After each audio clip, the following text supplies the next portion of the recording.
Well, we promised you last week that we'd be back again towards the beginning of this week with more on news on racing at Fairview. I was down there on Friday. I wasn't feeling so great, to be honest.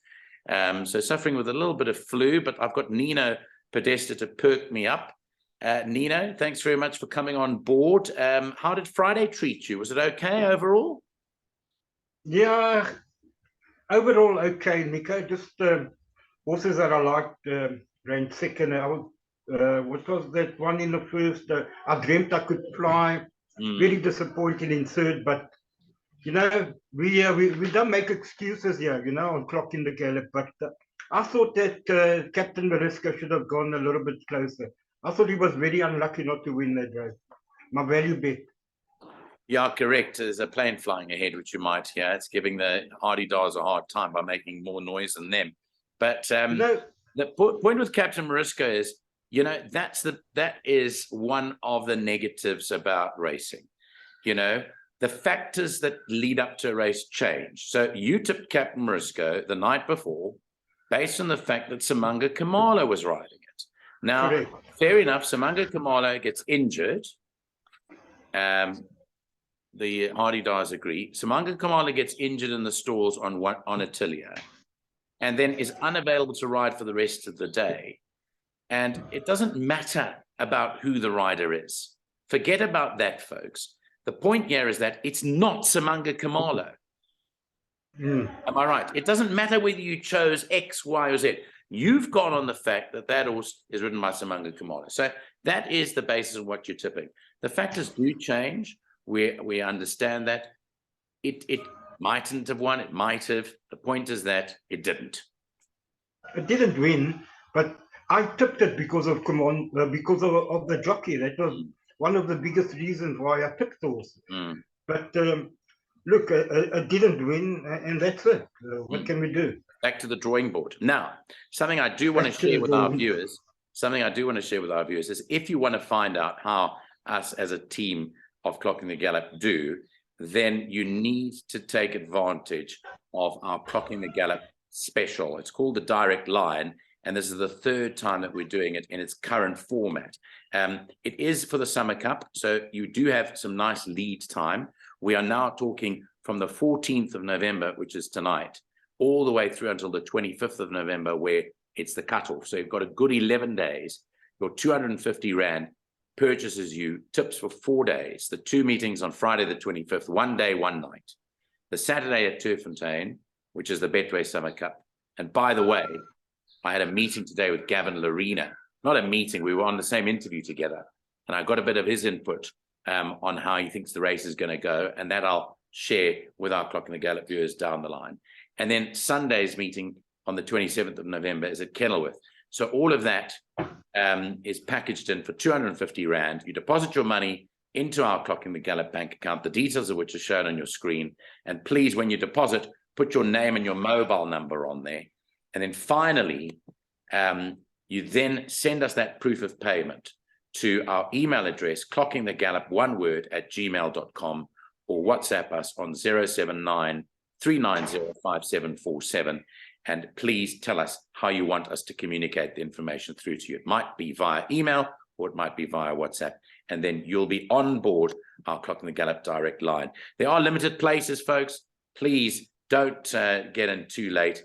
Please come on board. And we're set for a good 3 days of racing at the end of the month. Nino Podesta is part of that team, as is Lyle Cooper, as is the informed Ghost Rider, who tipped another winning PA today, as is Neil Andrews, and as am I. So I would really looking forward to engaging with you for those 3 days. But Nino, we'll talk about that in the next 10 days or so, because the Summer Cup is still a bone of contention between all of us.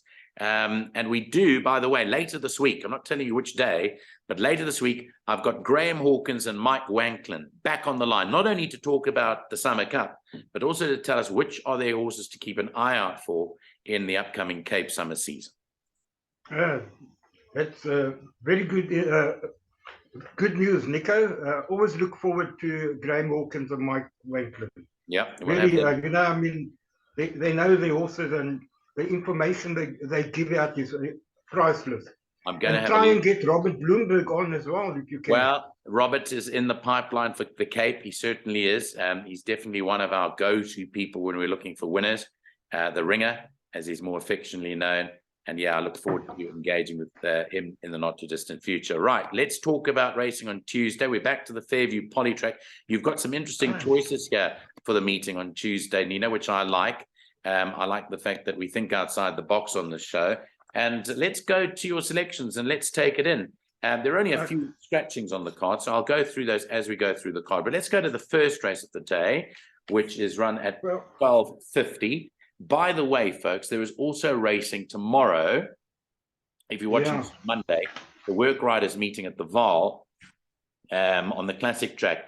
Unfortunately, I won't be doing anything on that meeting, but we will have a take a bet show for you. But Nino, let's go to this Fairview meeting, because this is the meatier of the two meetings.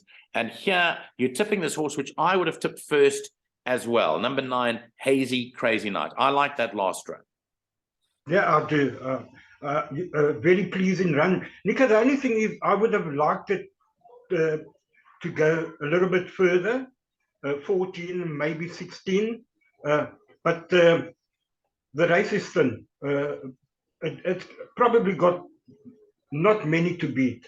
And even though it's drawn 9 and over the 12, which I would have preferred to see her over a bit further, I think she's only got number 1 and number 5 to beat. So I think she's a big runner. She's so well bred. And if she takes to the poly, that's another little bit of a concern. She hasn't run on the poly yet. But I don't think that should be a problem. And she'll be a big runner. And I think she'll be very hard to beat. And in saying that, I think Ellen Greep is the stable to follow tomorrow. Okay, so you like Alan Greep. He had a fair day on Friday, but he's capable of a lot better. So obviously he's waiting in the slipstream. This horse of Gavin Smith's Baby, It's Cold Outside. I see you've tipped in the money too, along with Cliffy Miller's Dreamscape. So those are the two major dangers for you. Yeah, I think so. And the improver could be this Nairobi, and the horse that I tipped forth, She's a Kind of Magic.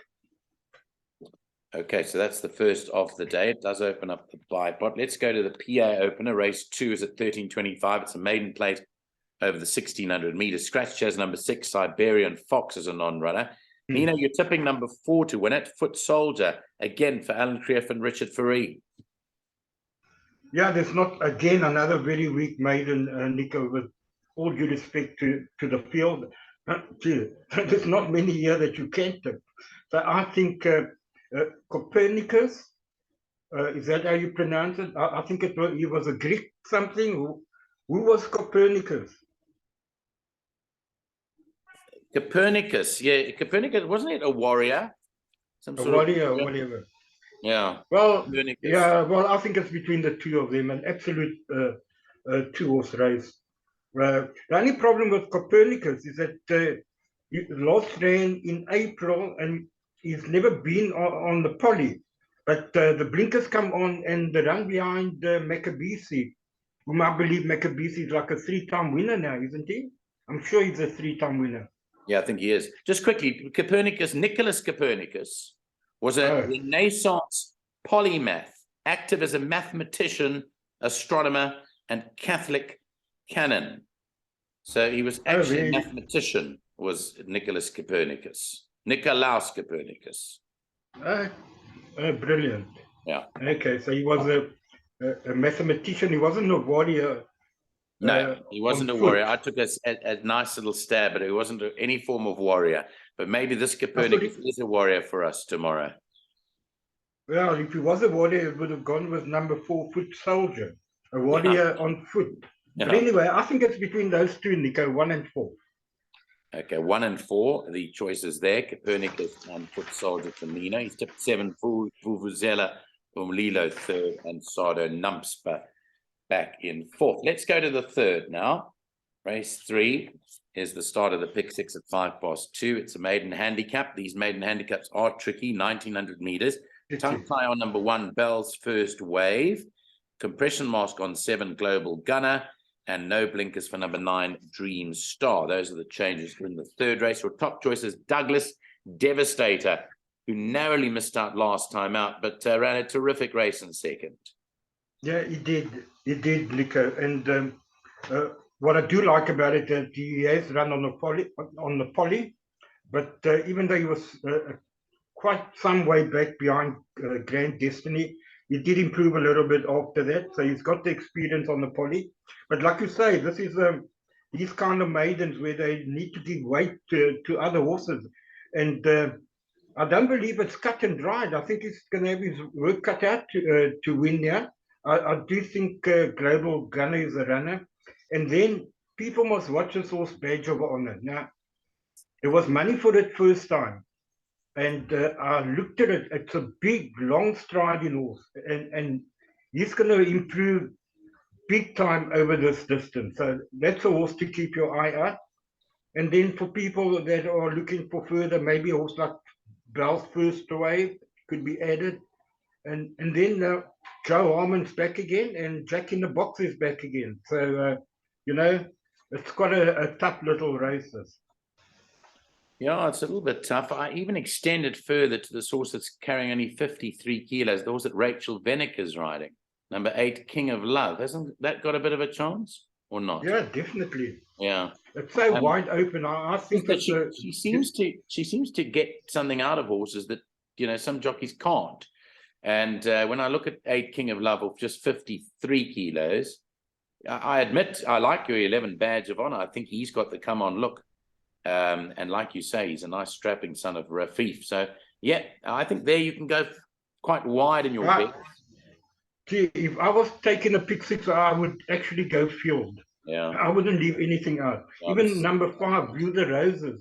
Nico, have a look at that. If he takes to the poly first time from Durban with Louis up, and if you ignore the last run, not bad form before that. Yeah. I really believe this, you've got to load this up. Yeah, that's not a nice race. I'll be having another good look at that tonight, but I seem to think that an outsider will win that. At the end of the day, you either take a chance, you go Douglas, Devastate the banker in the pick 6, or you take the field. No, I'm going the opposite route. I'm not going to go that route. Okay, let's go to race 4 at 20-3. It's a fillies and mares 90 handicap. It's over 1,200 meters here. Number 3, Zambak, has a tongue tie on number 5 as well. Kiss of Life. Now, you've got an interesting feeling in this race. Whilst you've tipped number 5, Kiss of Life, to win it, you're quite big on the stable winning this race. Tara Lang, tell us what you like here. Well, I like Kiss of Life. She's a little bit better off in the weights with Miss Nibbles behind Fly My Flag. And I think she's a runner. I just would have preferred about the 1,300, but she's coming right now over the 12. And Red Berry's got the form, but I cannot believe the price of Zambak. 25-1. And look at the horses that she's been running against. And the last run on Poly, I believe, was a couple of runs back, and she ran not far behind. Can you have a look at that run on the Poly? No, it ran behind Franca. It ran 5th behind Franca. But she carried level weights with Franca. Carried level weights with Franca. She was beaten 2 3/4 lengths behind Franca, correct.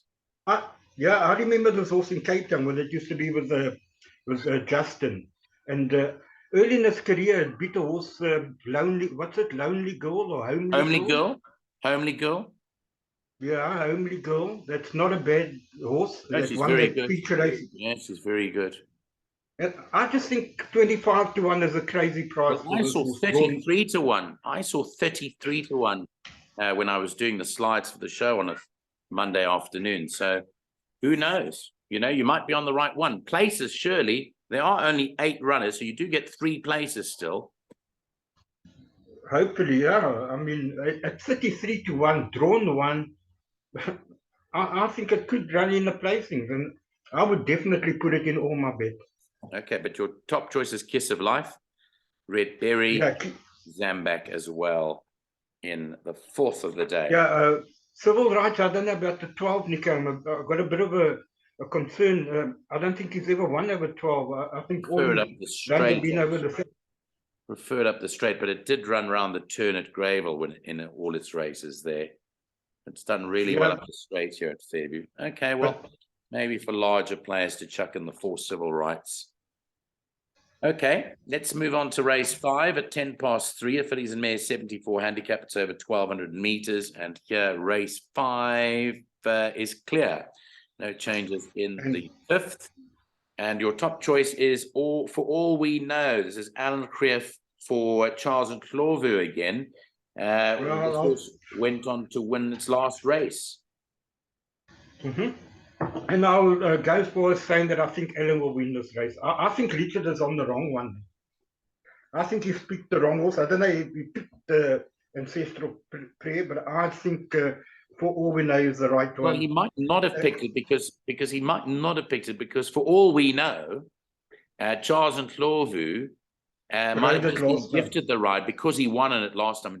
Did nothing but a great job on it. From that draw. Probably kept the ride, you know.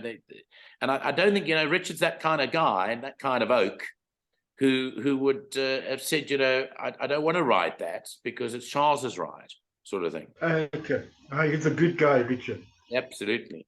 So I would. Yeah. So for me, I wouldn't have thought that he's on the wrong one or on the right one or anything like that. I would have just thought that ride does belong to Charles and Clawvu for its last win.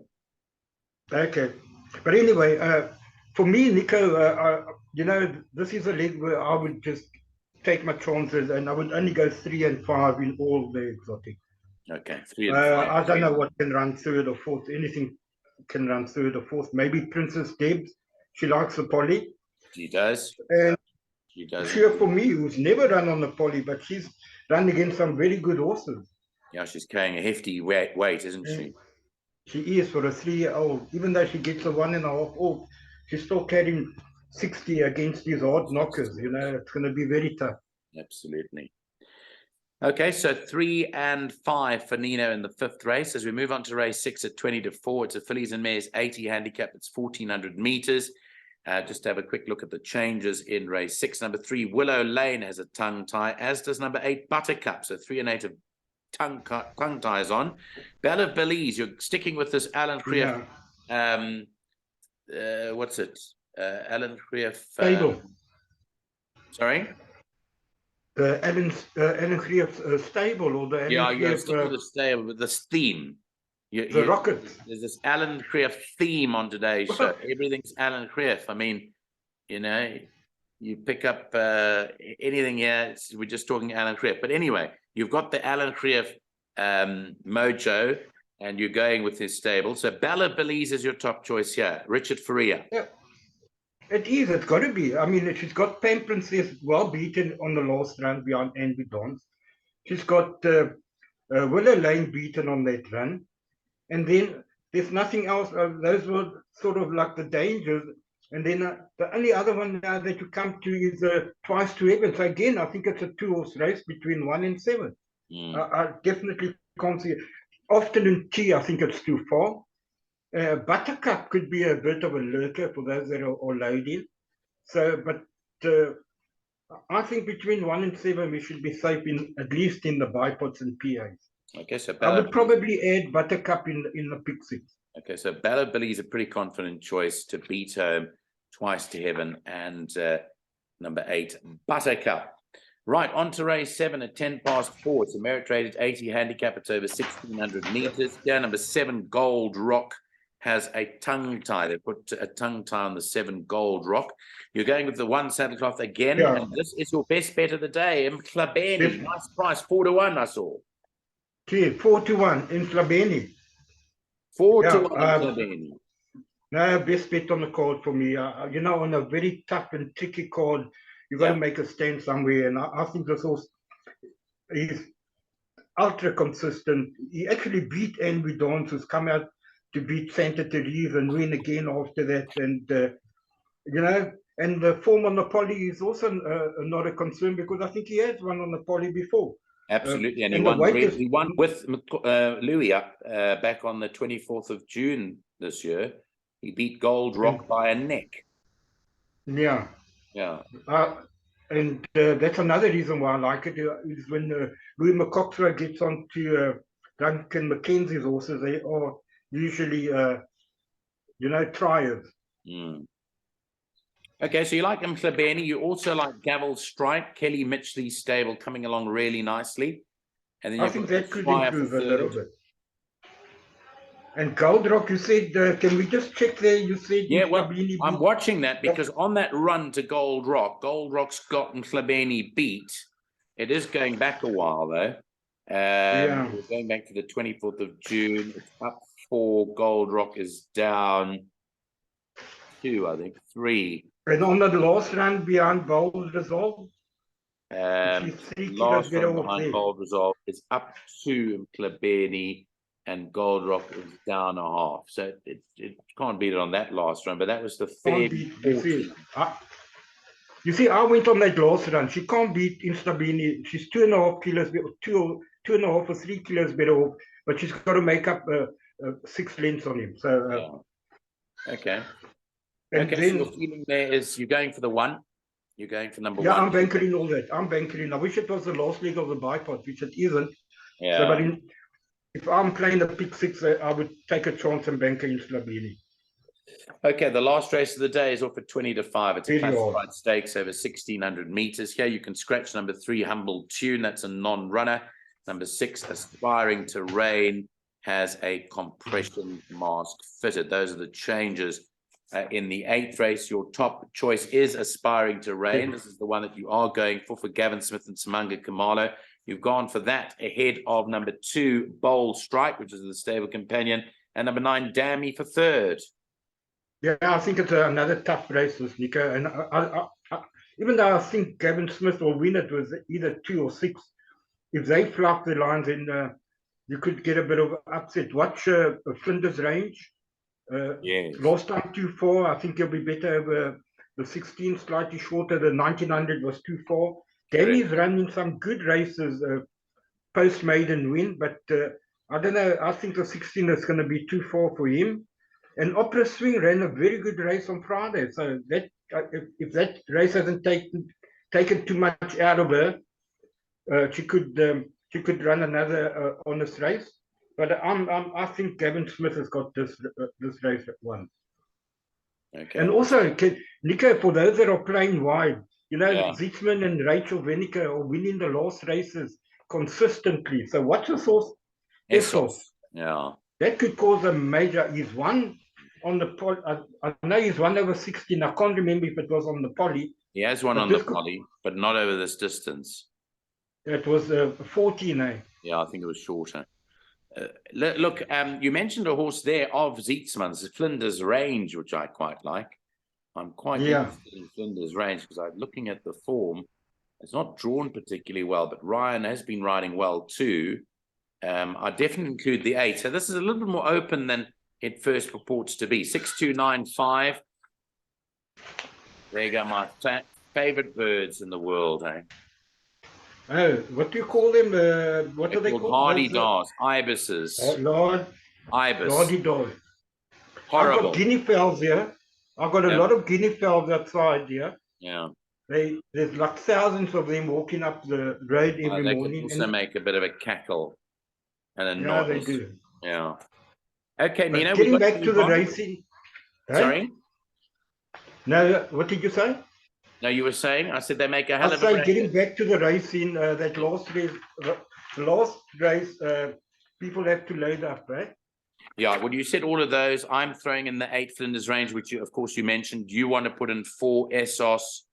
Yeah, this is, as you mentioned, Opera Swing. Nearly won on Friday. It's running again. That stable's not shy to run them back to back.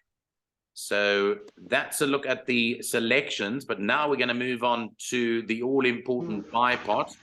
Nino, I see just looking at your bipot that that you've taken bigger than usual. You've taken a much different approach to this week's bipot. It's almost like there's an Afrikaans saying, I don't know I'm not an Afrikaans speaking person, but you're almost the Murin with the way that you've been doing in the bipot. So you've said, to hell with it, I'm going to spend more. Yeah, well, I need to catch one because, you know, I've been very unlucky because, not making excuses, but the horses have been running third and going out one leg here, one leg there, trying to make small perms. This, you know, I made a bigger perm. It's a very competitive meeting tomorrow, Nico. So I've put up a bigger than usual perm, but people can take a percentage. Okay, you want to run through it for us. Bipot starts in race 1 at 12.50. The bet will cost you 288 Rand or 28 Rand 80 for 10%, 57 Rand 60 for 20%, and 144 Rand for 50%. Let's go. 3 numbers in the first leg. Yeah, 3 numbers. Number 1, Baby It's Cold Outside. Number 5, Dreamscape. And number 9, Hazy Crazy Night. Second leg, 1 and 4, Copernicus and Foot Soldier. The third leg, 2, Douglas Devastator. Number 7, Global Gunner. And number 11, Badge of Honor. Third leg, I'm putting in 3, Zambag. 4, Civil Rights. 5, Kiss of Life. And 7, Red Berry. And the next leg, only 3 and 5, Ancestral Prayer and For All We Know. And the last leg, number 1, Valor Believes, and number 7, Twice to Heaven. And that bet will come to 288 Rand. The best bet of the day from Nino's perspective is the 4-1 in race 7, number 1, Mklabeni for Duncan McKenzie and Loom Gotwa. The value bet for the day, which Nino can't believe, is 33-1. It's race 4, number 3, Zambak. And you've heard it first here on Clocking the Gallop. Race 4, number 3 is the value bet.